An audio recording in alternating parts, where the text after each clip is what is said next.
নাই, আমি একা।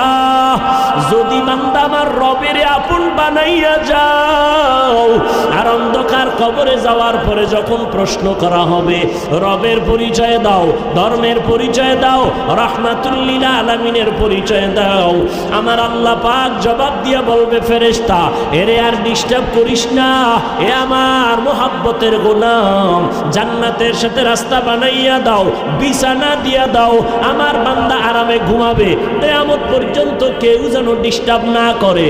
আর যদি নামাজ না নিয়া, বেপরদা হইয়া, গুনাহ নিয়া, আজরাইলের হাতে ধরা খাইয়া কবরের মধ্যে যাও, গুনাহগারকে যখন বলা হবে রবের পরিচয় দে, বলবে হা হা লা আদরি।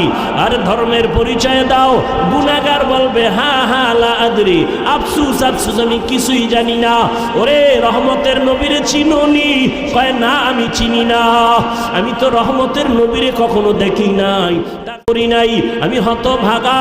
তখন নবী বলেন, আল্লাহ গায়বী আওয়াজ দিয়া বলবেন, ও কবরের ফেরেশতারা, এই নাফরমানের আর সুযোগ দিও না। আমি দুনিয়াতে কম সুযোগ দেই নাই, আমার দেওয়া পানি, আমার দেওয়া বাতাস, আমার দেওয়া সূর্যের আলো, চাঁদের আলো, আমার দেওয়া ফল ফ্রুট খাইলো, শুকর আদায় করে নাই, নদীর মাছ খাইয়া শুকর আদায় করে নাই, আজকে ওরে আর ছাড় দেওয়া যাবে না। জাহান্নামের রাস্তা খুলিয়া কবরটাকে জাহান্নামের আগুন দিয়া ভরে দাও। আল্লাহ বলবেন, ও কবরের মাটি, এই নাফরমান গুনাহগারের দুই পার্শ্ব থেকে জোরে জোরে চাপ দাও, এত জোরে মাটির চাপ। ও আল্লাহর বান্দার একটু চিন্তা করো, আরে দুনিয়াতে গরম সহ্য করতে পারি না, একটা মশার কামড় সইতে পারি না, একটা বেতের বাড়ি সইতে পারি না, গুনাহ নিয়ে গেলে কবরের মাটির চাপ কেমনে সহ্য করবা? এই চিন্তা করে করে সাহাবায়ে কেরামের সারা জীবনের কান্না, কান্না আর কান্না।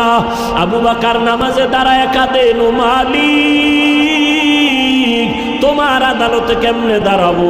আরে আমার নবী, যে নবীর কোনো গুনাহ নাই, আম্মা জান আয়েশা রাদিয়াল্লাহু তাআলা আনহা বলেন, একদিন দেখি নবী আমার রুমে বৈশা গুনগুন করে কান্না করেন। আমি জিজ্ঞাসা করলাম, ইয়া রাসূলুল্লাহ, আমার রুমে বসে আপনি কান্না করেন কেন?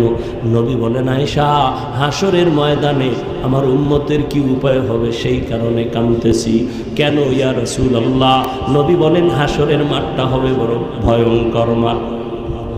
হাসরের ময়দানটা এমন ভয়ঙ্কর, একদিকে সূর্যের গরম, অন্যদিকে জাহান্নামের আওয়াজ, আবার আমার আল্লাহর